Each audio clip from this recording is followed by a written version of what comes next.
The room went silent. Forks froze midair. My mom stared at me and said, "You ruined my life." I didn't yell, I didn't cry. I passed her the salt and said, "So did you." Family dinners are supposed to be safe, warm, predictable, but sometimes they're battlefields disguised as dining tables. Tonight's story isn't about revenge or blame. It's about what happens when years of unspoken pain finally surface. If you've ever felt like the family scapegoat, the emotional punching bag, or the problem child, this story might feel uncomfortably familiar. For years, our relationship existed in a quiet agreement that neither of us ever consciously signed. She carried resentment like an invisible burden, heavy but unspoken, and I carried compliance, believing that staying quiet was the same as keeping the peace. I learned early that silence was safer than questions, that nodding was easier than disagreeing, and that shrinking myself helped avoid conflict.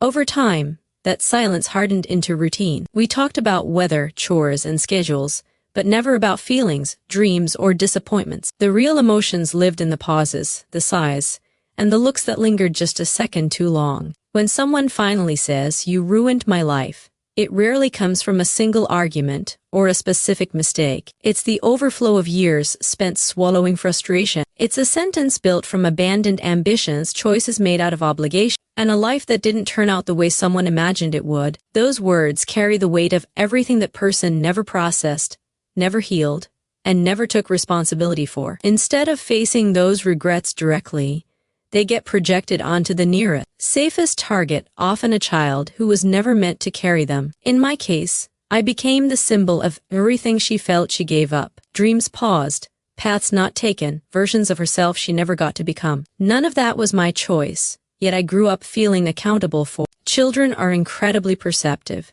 Even when nothing is said, they feel when they are being blamed. That unspoken guilt shapes how you move through the world. You try harder. You apologize for things you didn't do. You believe love is conditional on how well you manage someone else's emotions. The danger of silence is that it doesn't dissolve pain, it preserves it. Resentment ferments when it's ignored. What starts as disappointment slowly turns into bitterness, and bitterness eventually demands an outlet. When it finally erupts, it feels sudden to everyone else, but to the person holding it, it feels long overdue. That's why statements like "you ruined my life" sound so final and absolute. They aren't about accuracy, they're about release. But here's the truth that takes years to understand. Unmet expectations are not the fault of the person they're projected onto. Sacrificed dreams don't automatically create debts that children must repay. Responsibility stops where choice begins, and I never chose her life for her. Recognizing that doesn't erase empathy, but it does restore balance. It allows you to see the situation clearly, without absorbing blame that was never yours to carry. Silence may keep things calm on the surface, but it quietly teaches one person to disappear and the other to avoid accountability. Breaking that silence is uncomfortable, but it's often the first honest moment in a relationship built on avoidance. And while words spoken in pain can wound deeply, understanding where they come from helps you decide what belongs to you and what never did. Passing the salt wasn't sarcasm, it was control. In that moment, I chose not to react the way I always had. No raised voice, no tears, no desperate attempt to explain myself or earn understanding. For years, I had been trained to believe that her emotions were mine to manage, that if she was angry, disappointed, or hurt, it was my job to fix it. That night, I realized how exhausting that role had been. The simple act of sliding the salt across the table was my way of saying I would no longer carry what didn't belong to me. Calm has a way of unsettling people who are used to chaos. When someone expects an emotional outburst and instead receives steadiness, it disrupts the pattern they rely on. My mother wasn't prepared for silence or composure. She was prepared for guilt, apology, or defense. Calm took away her power to provoke, because provocation only works when you participate. In choosing calm, I wasn't dismissing her pain, I was refusing to let it consume me. For the first time, I understood that boundaries don't always come with speeches or ultimatums. Sometimes, they arrive quietly. They show up in the way you sit, the way you breathe, the way you refuse to be pulled into emotional quicksand. I didn't need to justify myself or argue my worth. My calm was the boundary.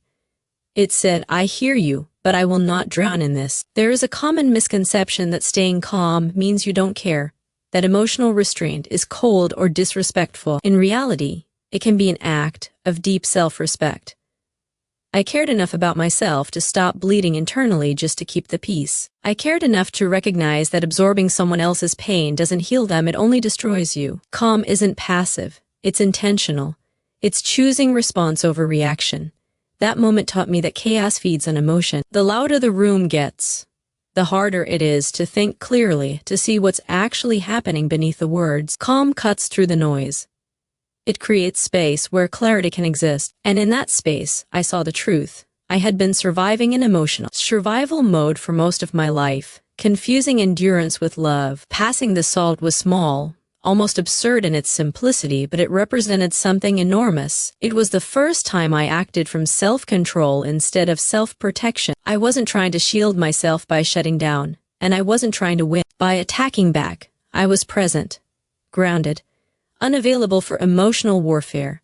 In that calm, I reclaimed my agency. I realized I am allowed to exist without constantly defending my right to do so. I don't have to absorb every accusation or internalize every harsh word thrown my way. Sometimes, the strongest thing you can do is remain steady while someone else is unraveling. Not to punish them, not to prove a point, but to protect your peace and remind yourself that you are no longer a child trapped in someone else's storm. That sentence, "So did you," wasn't cruelty. It was honesty. It didn't come from a place of wanting to wound, embarrass, or win. It came from a place that had been quiet for years, storing memories, swallowing words, absorbing blame that was never meant to belong to one person alone. Honesty like that doesn't shout. It doesn't slam doors or throw accusations across the table. It arrives calmly, almost gently, and that's what makes it so powerful. In that moment, the truth wasn't explosive, it was steady. It simply existed. Acknowledging mutual hurt is uncomfortable because it disrupts the story many families cling to, that there's one villain and one victim, one problem child and everyone else who did their best. But real pain is rarely that simple. Hurt is layered. It passes down through generations, shaped by fear, disappointment, pressure, and unhealed wounds. When someone finally says, "You hurt me too," they aren't erasing their own responsibility. They're refusing to carry everyone else's. That's not cruelty. That's balance. For years, it's easy to accept the role of the blamed one. You start believing that if you were just quieter, more successful, more obedient, or more grateful, everything would be fine. You learn to apologize for things you didn't break. You learn to feel guilty for emotions you were never allowed to express. Over time, that guilt becomes familiar, almost comforting, because at least it gives the chaos a shape. But truth challenges that comfort. Truth says, this pain didn't start with me, and it doesn't end if I keep absorbing it. When honesty replaces shouting, something shifts. Shouting invites defense, denial, and escalation. Truth, spoken calmly, leaves nowhere to hide. It doesn't demand an apology. It doesn't beg for understanding. It simply states reality and lets it sit in the room. And that silence, heavy, awkward, undeniable, is often where real reflection begins. Even if the other person never admits their part, the cycle still breaks, because you no longer participate in the lie. Healing begins the moment you stop pretending that one person carries all the blame. It begins when you allow yourself to see the full picture without minimizing your pain or exaggerating someone else's. That doesn't mean rewriting the past or excusing harmful behavior. It means recognizing that accountability doesn't have to be one-sided. You can acknowledge someone else's struggles without sacrificing your own truth. You can have empathy without self-erasure. In that quiet exchange over a dinner table, something important happened. Not reconciliation, not closure, but clarity. The realization that healing doesn't always look like forgiveness or apologies or tearful conversations. Sometimes healing looks like honesty spoken once, calmly, and carried forward as a boundary. It looks like choosing to stop inheriting pain that was never yours to begin with. And that choice grounded in truth is how cycles truly end.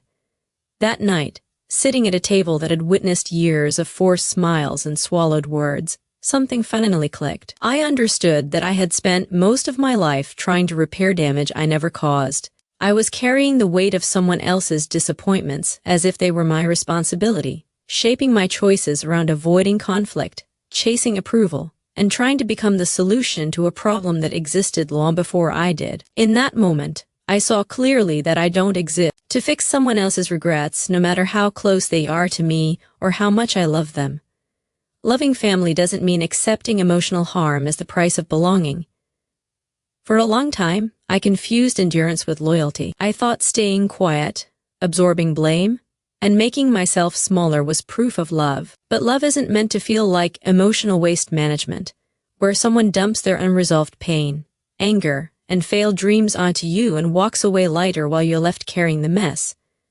Refusing to be that dumping ground isn't selfish, it's necessary. I realized that people who are unhappy with their own lives often look for somewhere safe to unload their frustration, and family members are usually the easiest targets. They know your soft spots.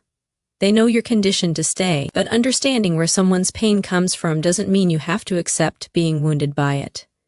Compassion and boundaries can exist at the same time, even if it makes others uncomfortable. Growth, I learned, doesn't always look like dramatic confrontations or cutting people off. Sometimes it looks like calm detachment. It's choosing not to react the way you're expected to. It's letting silence replace defensiveness. It's realizing that peace is more valuable than winning an argument you were never meant to fight. Choosing peace can feel wrong at first, especially if you were raised to believe that love requires sacrifice without limits. But unlimited sacrifice isn't love, it's erasure. That night taught me that I'm allowed to protect my emotional space without hating anyone. I can acknowledge my family's struggles without carrying them as my burden.